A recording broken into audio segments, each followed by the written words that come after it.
Hi guys, welcome back to my channel blush with Siri. మీరు కనుక first time నా channel visit చేస్తున్నట్టయితే తప్పకుండా సబ్స్క్రైబ్ చేసుకోండి. ఇంకా పక్కన ఉన్న బెల్ బటన్ని కూడా క్లిక్ చేయండి. నేను ఎప్పుడు వీడియో అప్లోడ్ చేసినా మీకు నోటిఫికేషన్ వచ్చేస్తుంది.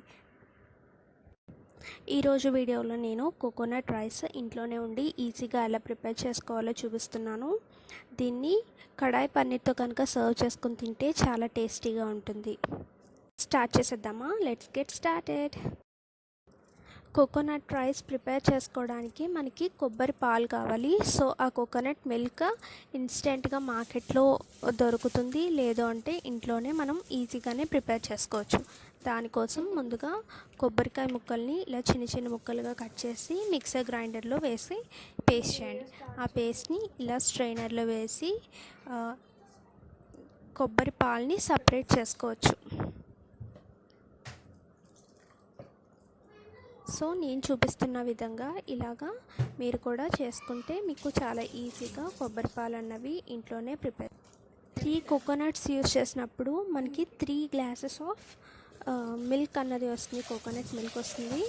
సో ఈ కోకోనట్ మిల్క్ మనం ఇలా వంటలోనే కాకుండా మన స్కిన్కి కూడా చాలా మంచి బెనిఫిట్స్ ఉంటాయి.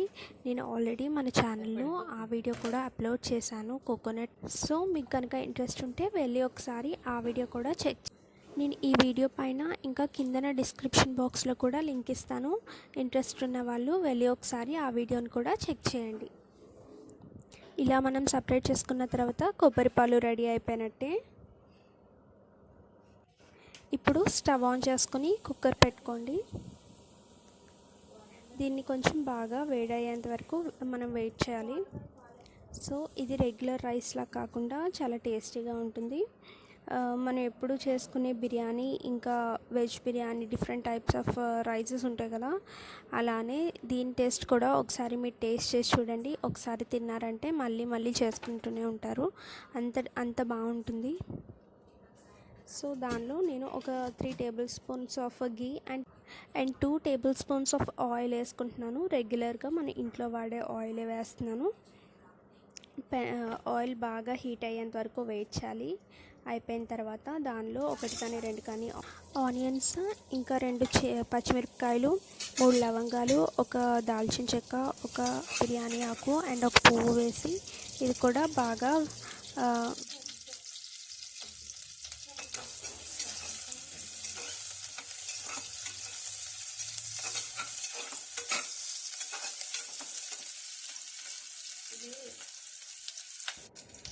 ఇవి లైట్ గోల్డెన్ కలర్ వచ్చేంత వరకు బాగా వేయించుకోవాలి. ఫ్లేమ్ని కూడా మీడియం ఫ్లేమ్లోనే పెట్టుకోవాలి. హై ఫ్లేమ్లో పెట్టుకున్నట్టయితే త్వరగా మాడిపోతుంది, దానివల్ల టేస్ట్ కూడా మారిపోతుంది. అల్లం వెల్లుల్లి పేస్ట్ 1/2 టేబుల్ స్పూన్ యాడ్ చేసుకుంటున్నాను.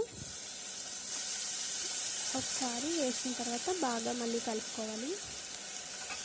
దీన్ని కడాయి పన్నీర్తో సర్వ్ చేసుకుంటే బాగుంటుందని చెప్పా కదా, దాని లింక్ కూడా కింద డిస్క్రిప్షన్ బాక్స్లో ఇస్తాను, ఒకసారి వెళ్ళి చెక్ చేయండి.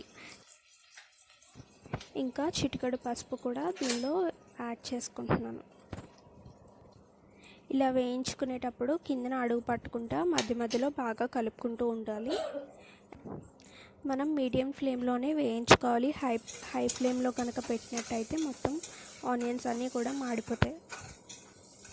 సో మనం రెగ్యులర్ రైస్ వండుకునేటప్పుడు 1:2 రేషియోలో వండుకుంటాం కదా, అంటే 1 గ్లాస్ రైస్కి 2 గ్లాసుల వాటర్, సేమ్ అదే రేషియోలోనే ఇక్కడ మనం 2 గ్లాసుల కొబ్బరి పాలకి 1 గ్లాస్ బియ్యం తీసుకుంటున్నాం. పాలు యాడ్ చేసిన తర్వాత సరిపడేంత సాల్ట్ యాడ్ చేసుకోవాలి. ఇన్ కేస్ కనుక సాల్ట్ సరిపోకపోతే తర్వాత మళ్ళీ బియ్యం వేసిన తర్వాత మనం టేస్ట్ చూసి యాడ్ చేసుకోవచ్చు. పాలు కొంచెం వేడవ్వాలి. ఈలోపు వెళ్ళి బియ్యం వాష్ చేసుకొని వచ్చేస్తాం. బియ్యం వాష్ చేసేటప్పుడు ఏంటంటే నేను ఇక్కడ 2 గ్లాసెస్ ఆఫ్ కోకోనట్ మిల్క్ తీసుకున్నాను కాబట్టి 1 గ్లాస్ ఆఫ్ రైస్ని నేను వాష్ చేసుకుంటున్నాను. అన్నం ఇలా బాగా వాష్ చేసుకున్న తర్వాత ఈ కొబ్బరి పాలలో వేసేసుకోవాలి. ఇన్ కేస్ కొబ్బరి పాలు కనుక ఎక్కువైనట్టయితే అన్నం ముద్దగా అయిపోతుంది. ఇంకా తక్కువ అయినట్టయితే అన్నం సరిగ్గా ఉడకదు. మనం నార్మల్ రైస్ ఎలా వండుకుంటామో సేమ్ అదే ప్రాసెస్లో వాటర్ బదులు కోకోనట్ మిల్క్ని మనం రీప్లేస్ చేసుకుంటున్నాం అంతే. ఇన్ కేస్ సాల్ట్ కనుక ఎక్కువైనట్లయితే కొంచెం వాటర్ వేసుకొని అడ్జస్ట్ చేసుకోవచ్చు.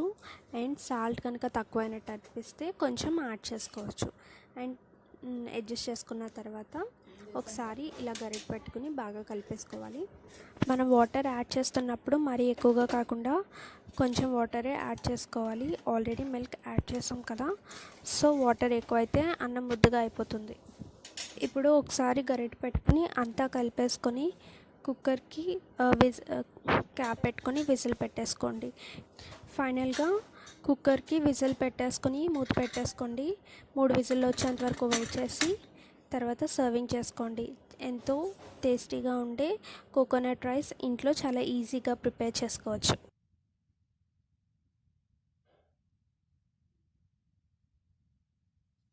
నా వీడియోస్ కనుక మీకు నచ్చినట్లయితే తప్పకుండా లైక్ చేయండి, షేర్ చేయండి, ఇంకా సబ్స్క్రైబ్ చేసుకోండి. అలానే పక్కన ఉన్న బెల్ బటన్ని కూడా క్లిక్ చేయండి. ఇలానే నన్ను సపోర్ట్ చేస్తూ ఉండండి. ఇంకా మంచి మంచి వీడియోస్తో, కొత్త ఐడియాస్తో మీ ముందుకు వచ్చేస్తాను. మీ సజెషన్స్ ఏమన్నా షేర్ చేయాలనుకుంటే కింద కామెంట్ బాక్స్లో మెసేజ్ చేయండి. Stay positive and stay healthy. Bye.